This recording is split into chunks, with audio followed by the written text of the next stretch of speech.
आज आपके लिए बहुत इंपॉर्टेंट चैप्टर लेकर आया। नरेंद्र मोदी के लिए आप इतना तो जानते हैं कि वो देश के अंदर बड़े फैसले लेने से पीछे नहीं हटते, वो देश के अंदर बड़े बदलाव लाने से पीछे नहीं हटते। वो ऐसे फैसले लेते हैं जिसके राजनीतिक परिणाम क्या होंगे ये सोचकर लोग सालों साल तक चुपचाप बैठे रहे। देश में सब कुछ हिलाकर सही करने में विश्वास रखते हैं। लेकिन अब नरेंद्र मोदी जो फैसला ले रहे हैं, जो काम कर रहे हैं, वो बहुत बड़ा रिस्क है, क्योंकि उससे दुनिया हिल जाएगी और इस कदर हिलेगी कि नरेंद्र मोदी और भारत पर हो सकता है चौतरफा हमले शुरू हो जाए। आज उनके बारे में कि वो क्या हमले होंगे, क्या खतरा है, क्या फैसला है, इस पर चर्चा करूंगा। क्योंकि पूरी दुनिया, आपको इतना तो पता है कि अमेरिका के डॉलर के पीछे भागती है, ये सबको पता है। रोज आप भी सुनते हैं डॉलर बढ़ गया, रुपया गिर गया, वगैरह वगैरह आप सुनते हैं ना। सरकारें हो, कंपनियां हो, मार्केट हो, किसी का काम डॉलर के बिना नहीं चलता। दुनिया में कोई देश हो, उसकी करेंसी की वैल्यू डॉलर के मुकाबले देखी जाती है। डॉलर की वैल्यू नहीं देखी जाती, डॉलर के मुकाबले आपके रुपए की, आपके करेंसी की वैल्यू क्या, ये देखा जाता है। मतलब डॉलर जो है वो क्लास का वो लड़का हो गया कि उसके मुकाबले आपके बच्चे के नंबर कितने आए ये चेक हो। आपका बच्चा कितना भी अच्छा कर रहा हो, उसकी परफॉर्मेंस डॉलर नाम के बच्चे के परफॉर्मेंस से चेक की जाएगी। क्यों भाई? इंटरनेशनल ट्रेड में किसी को सुई भी खरीदनी होती है तो पेमेंट डॉलर में करता है। यानी डॉलर का ऐसा रुतबा है, ऐसा दबदबा है कि दुनिया भर में डॉलर की दादागिरी चलती। अब आप कहेंगे शुरू में मैंने कहा प्रधानमंत्री मोदी रिस्क ले रहे हैं, उसकी बात करूंगा, अब डॉलर की बात क्यों कर रहा हूं अभी आपको बताऊं। डॉलर के सामने दूसरी करेंसीज बेबस हो जाती, इसके सामने दुनिया के दूसरे देश बेबस हो जाते हैं। लेकिन प्रधानमंत्री नरेंद्र मोदी इसी दबदबे को, इसी दादागिरी को खत्म करना चाहते हैं, इसे बदलना चाहते हैं। और यही वो बड़ा रिस्क है जो वो उठाने जा रहे हैं। वो डॉलर की इस बादशाहत को खत्म करने के लिए आगे बढ़ रहे हैं। कैसे वो बहुत बड़ा रिस्क ले रहे हैं ये मैं आपको आज विस्तार से बताता हूं। अभी तक आपको पता होगा कि भारत और रूस के बीच अंतरराष्ट्रीय ट्रेड की पेमेंट रुपए में हो सके, इस पर बात चल रही कि अगर भारत रूस से कुछ सामान खरीद रहा है तो सीधा रुपया देगा, डॉलर नहीं देगा। इसका प्रयास चल रहा है। लेकिन अब नरेंद्र मोदी और भारत सरकार डॉलर के उस दबदबे को कम करने के लिए, रुपए को और मजबूत करने के लिए अब इस बात को सिर्फ रूस तक सीमित नहीं रख रहे। भारत रूस के अलावा कई और देशों से ऐसी ही बातचीत कर रहा है कि हटाओ डॉलर, सीधा रुपया में बात होगी, सीधा तुम्हारी करेंसी में बात होगी, ये बीच से डॉलर को हटाओ। यानी अगर आप इसको मोटे तौर पर समझने का प्रयास करें, छोटे तौर पर, बिल्कुल सरल भाषा में, तो नरेंद्र मोदी क्या कर रहे हैं कि अगर रूस और भारत आपस में कर रहे हैं व्यापार, तो रूस की करेंसी है रुबल, भारत का है रुपया, और बीच में आ जाता था डॉलर कि भैया रूस से जिसको जो सामान खरीदना है वो डॉलर में पेमेंट करेगा, या इंडिया जो है वो डॉलर में पेमेंट करेगा रूस को। अब नरेंद्र मोदी ये कर रहे हैं कि ये डॉलर को कह रहे हैं कि तुम खत्म, जाओ, रूस से होगा रुबेल में बात और रुपये में बात। अब रुपया और रुबेल साथ में चलेंगे। डॉलर को बोला अपना बोरिया बिस्तरा उठाओ और बीच से निकल जाओ। अब ये बहुत बड़ी चीज है, और सिर्फ रूस के साथ नहीं, इसमें श्रीलंका को लेकर आ रहे हैं कि तुमसे सीधे डील होगी, हटाओ डॉलर। मालदीव से बात कर रहे हैं। कई साउथ ईस्ट एशियाई देशों से चर्चा चल रही है कि डायरेक्ट रुपए में बिजनेस होगा। कुछ अफ्रीकन और लैटिन अमेरिकन देश हैं जिनसे चर्चा चल रही है, हटाओ डॉलर को बीच से, हटाओ इसका दबदबा। यानी एक तरह से प्रधानमंत्री नरेंद्र मोदी ने यह तय कर लिया है कि अमेरिकी डॉलर का जो सालों से वर्चस्व है, उस पर जो निर्भरता है, उसको अब कम किया जाए। अपने रुपए को मजबूत किया जाए, और यह बहुत बड़ा निर्णय है। फिलहाल भारत का कोई एक्सपोर्टर अपना सामान बेचता है तो उसे डॉलर में पेमेंट मिलती है, उसे वो रुपए में कैश कराता है, उसमें कन्वर्जन रेट में पैसा चला गया सो अलग। फिर भारत का कोई इंपोर्टर दूसरे देश से माल खरीदता है तो वो दूसरे देश को डॉलर में पेमेंट करता है, वहां कन्वर्जन रेट लगता है सो अलग।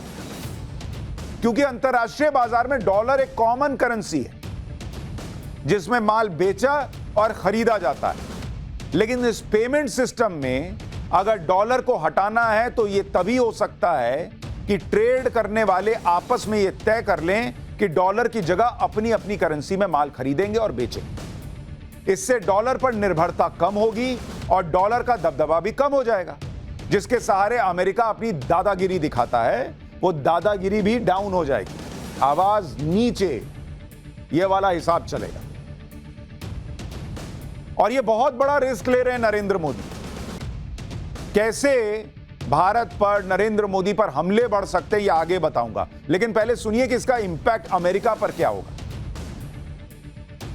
अमेरिका की हालत खराब हो सकती है अगर उसके डॉलर को इस तरह से चुनौती दी जाए, और इसीलिए इस चुनौती को देने के बड़े रिस्क हैं। आपने देखा ही है कि कैसे यूक्रेन युद्ध के दौरान भारत पर दबाव डाला गया कि रूस से हट जाओ, रूस से दोस्ती तोड़ दो, उसके खिलाफ वोट करो। अब अगर अमेरिकी डॉलर के वर्चस्व को चुनौती दी जाएगी और अमेरिकी डॉलर की नरेंद्र मोदी लंका लगाने पर आ जाएंगे कि हटाओ इसके डॉलर को बीच से, तो आप सोचिए क्या होगा। चौतरफा हमले शुरू होंगे प्रधानमंत्री नरेंद्र मोदी पर। वो लॉबी फिर से जुट जाएगी जो इस तरह की किसी चुनौती को पसंद नहीं करती।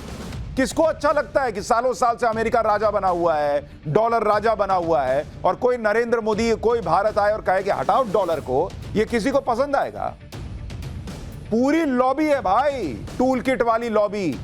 कितने एनजीओज हैं, उनको डॉलर में पेमेंट आता है, वो एनजीओज खड़े हो जाएंगे अलग अलग। कैसा उनका काम चलता है वो आपको पता है, इस देश में एनजीओज पर क्या कार्रवाई हुई है। बड़े बड़े स्टार वगैरह वगैरह जो ट्विटर पर चलते हैं, अलग अलग लॉबीज एक्टिव हो जाएंगी अगर ये काम आगे बढ़ने लग गया। तो मैं आपको बता रहा हूं, भारत और भारत के प्रधानमंत्री को टारगेट किया जाएगा। छवि खराब करने से लेकर प्रेशर बनाने तक का काम होगा। और इसलिए मैं कह रहा हूं कि प्रधानमंत्री नरेंद्र मोदी बहुत बड़ा रिस्क ले रहे हैं। ये एक ऐसा काम है जो कोई और करने की हिम्मत नहीं दिखा रहा था कि डॉलर को, अमेरिका को चुनौती दे। नरेंद्र मोदी कह रहे हैं कि हटाओ डॉलर, क्योंकि डॉलर को अमेरिका हथियार बनाता रहा है। यूक्रेन युद्ध में भी आपको याद होगा, यूक्रेन युद्ध की वजह से पश्चिमी देशों ने रूस पर प्रतिबंध लगा दी। इससे रूस को डॉलर पर चलने वाले ग्लोबल फाइनेंस सिस्टम से बाहर कर दिया गया कि ये डॉलर देगा तो लेना नहीं है, कि रूस को इससे तड़प होगी, उसको तकलीफ होगी, वो परेशान होगा। रूस का 630 बिलियन डॉलर का विदेशी मुद्रा भंडार फ्रीज कर दिया गया कि डॉलर ही नहीं होगा तो कहां से खरीदेगा। ये क्यों कर पाया अमेरिका?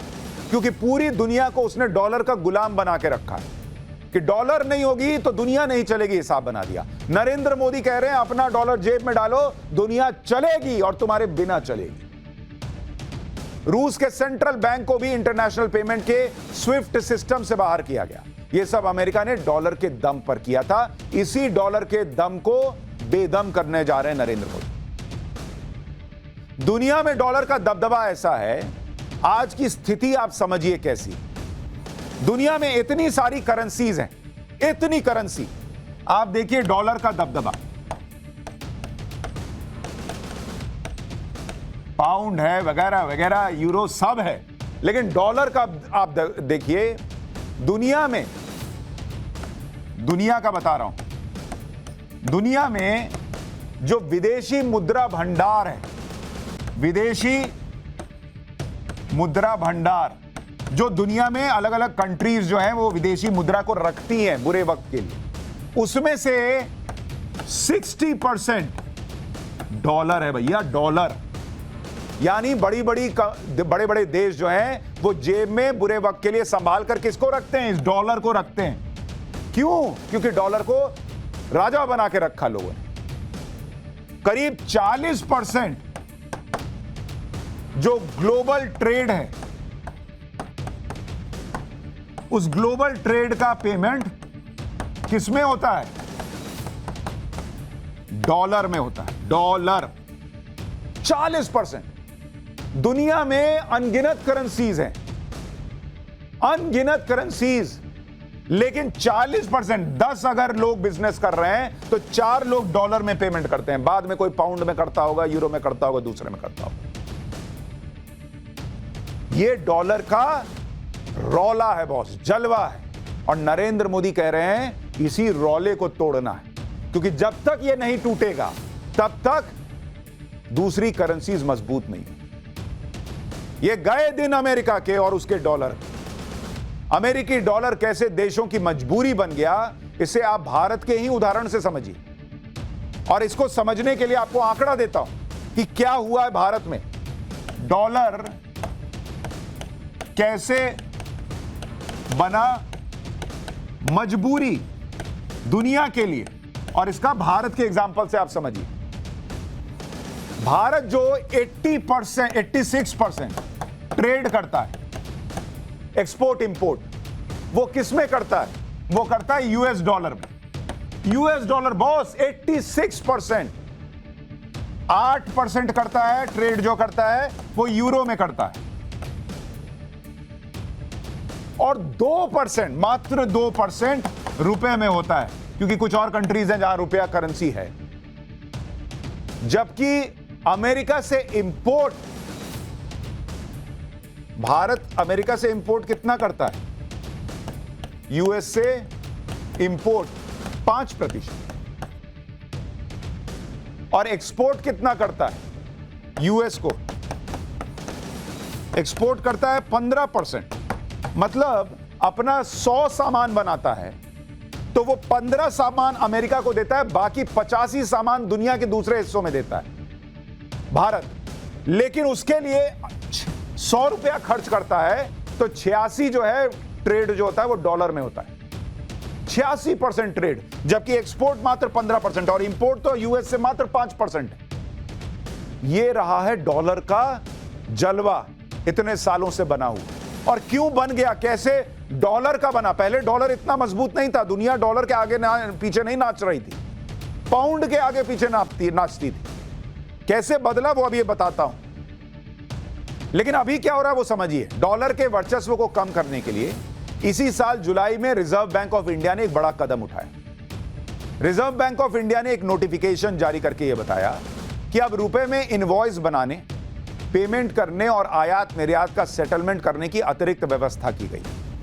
आरबीआई ने बताया कि इस व्यवस्था को अमल में लाने से पहले बैंक्स को रिजर्व बैंक के फॉरेन एक्सचेंज डिपार्टमेंट से अनुमति लेने की जरूरत हो।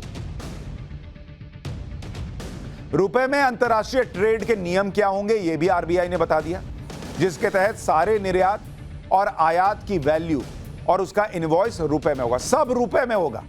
डॉलर खत्म। जिस देश से व्यापार कर रहे हैं उसकी करेंसी का एक्सचेंज रेट बाजार पर निर्भर करेगा, यानी बीच से डॉलर को हटा दिया। इसके अलावा रुपए में अंतर्राष्ट्रीय ट्रेड के लिए आरबीआई ने वॉस्त्रो अकाउंट बनाया। किस अकाउंट की बात कर रहा हूं भैया? एक नया सिस्टम बना दिया आरबीआई ने, उसको कहते हैं वॉस्त्रो। ये सब पढ़िए, जानिए, समझिए। वॉस्त्रो अकाउंट खोलने की बात की। आरबीआई ने बताया कि बैंकों को रुपी वॉस्त्रो अकाउंट खोलना होगा, और इससे क्या होगा जरा इसको समझिए। वॉस्त्रो अकाउंट होता क्या है? ये वॉस्ट्रो अकाउंट होता है, एक ऐसा अकाउंट होता है जो एक बैंक दूसरे बैंक के लिए खोलता है। उदाहरण के लिए किसी विदेशी बैंक का वॉस्ट्रो अकाउंट भारत में किसी बैंक की तरफ से संभाला जाता है। जैसे अमेरिका का कोई बैंक भारत के एसबीआई बैंक में अपना खाता खोले, लेकिन यह खाता रुपए में मेंटेन होगा, डॉलर में नहीं। यानी यह खाता विदेशी बैंक का होगा, लेकिन करेंसी उस देश की होगी जहां यह वॉस्ट्रो अकाउंट खोला गया। अब भारत और रूस के बीच रुपए में व्यापार के लिए वॉस्ट्रो अकाउंट कैसे मदद करेगा, इसको भी समझ लीजिए। सबसे पहले भारत के बैंक को रूस के बैंक में वॉस्ट्रो अकाउंट खुलवाना हो। जैसे सितंबर महीने में यूको बैंक यानी यूनाइटेड कमर्शियल बैंक ने रूस के प्राइवेट बैंक गैज़प्रोम उसमें अपना एक वॉस्ट्रो अकाउंट खुलवा दिया। वॉस्ट्रो अकाउंट मतलब उससे कहा कि एक कमरा हमको किराए में दे दो। जैसे मेरा फ्लैट है और मेरे फ्लैट में कोई आके मेरा दोस्त कह रहा है कि मुझे तुम जो है एक कमरा किराए पे दे, और मैं तुमको जो है मेरा जो साथी होगा वो वहां आकर रहेगा, लेकिन वो तुम्हारा जानकार होगा, कोई तीसरा नहीं होगा, यानी डॉलर नहीं होगा। इसी तरह अक्टूबर में रूस के सबसे बड़े बैंक स्पर बैंक ने दूसरे सबसे बड़े बैंक वीटीबी बैंक ने दिल्ली में यूको की शाखा में अपना खाता खुलवाया। अब खाता तो खुल गया, लेकिन इसके जरिए अंतरराष्ट्रीय ट्रेड कैसे होगा भाई? इस व्यवस्था के जरिए इंपोर्ट करने वाले भारतीय इंपोर्टर रुपए में पेमेंट करेंगे और इस पेमेंट को विदेशी बैंकों के स्पेशल वॉस्ट्रो अकाउंट में क्रेडिट कर दिया जाएगा। इसको आप इस तरह से समझिए कि कैसे वॉस्ट्रो अकाउंट काम करेगा। मान लीजिए रूस का बैंक है, रूस का बैंक है और ये भारत का बैंक। अभी क्या होता है कि अगर आपको ट्रेड करना है, और इसकी करेंसी क्या बताई मैंने आपको? रूबल बताई। यहां से यहां किस में होता है? डॉलर में होता है आज की डेट में, और यहां जो होता है वो रुपया होता है। आपने डॉलर दिया, ये डॉलर यहां बैंक अकाउंट में आया, रुपए में कन्वर्ट हुआ, हर जगह कन्वर्जन रेट लग रहा है। अब ये वॉस्ट्रो अकाउंट में क्या होगा कि रूस में ही एक छोटा सा अकाउंट यहां भारत वाले बैंक का खुल गया और भारत के बैंक में रूस वाले बैंक का खुल गया, और इन दोनों ने मिलकर कहा कि भैया तुम एक काम करो, डॉलर वाले भाई तुम अपनी दुकान कहीं और लगाओ, हमको तुम्हारी जरूरत नहीं। और यहां से रुपया जो है सीधा जो है ये रुपये में आ रहा है, और यहां से जो आना है वो सीधा रूबल में आ सकता है। डॉलर को बीच से इन्होंने मिटा दिया। तो सीधे सीधे पूरी कोशिश ये है कि डॉलर का वर्चस्व खत्म कर। इससे फायदा ये होगा कि डॉलर के हटने से पहले करेंसी एक्सचेंज करने पे जो नुकसान होता था वो नुकसान नहीं होगा। पहले हम रुपए को डॉलर में बदलते थे, फिर डॉलर को दूसरे देश की करेंसी में बदलते थे, एक्सचेंज रेट लगता था, व्यापार करने वाले देशों को नुकसान होता था, करोड़ों के व्यापार में ये नुकसान बहुत बड़ा होता था, लेकिन अब ये नुकसान नहीं होगा। दूसरी बात, एक्सचेंज रेट की वजह से हो रहा नुकसान अगर नहीं होगा तो दूसरे देश भी सीधे भारत की करेंसी से डील करेंगे, इससे व्यापार भी बढ़ेगा। एक्सपर्ट्स के मुताबिक अभी रुपए में भारत का व्यापार करीब 2% होता है, लेकिन रुपए में व्यापार करने को बढ़ावा देने वाली नीति से रुपए में व्यापार 2% से बढ़कर अगले 5 साल में 20% तक पहुंच सकता है। और अगर ये 20% तक पहुंचा तो आप ये भी समझिए कि जो इंडिया 86% ट्रेड डॉलर में करता था, वो ट्रेड 86% घटकर 60% 66% पे आ सकता है, यानी डॉलर को नुकसान होगा। तीसरी बात, इससे रुपए को मजबूती मिलेगी, रुपए की दुनिया में स्वीकार्यता बढ़ेगी, दूसरी करेंसी पर निर्भरता भी कम होगी, दूसरे देशों को भी संकेत मिलेंगे कि वो डॉलर को छोड़कर भारतीय रुपए में व्यापार करें।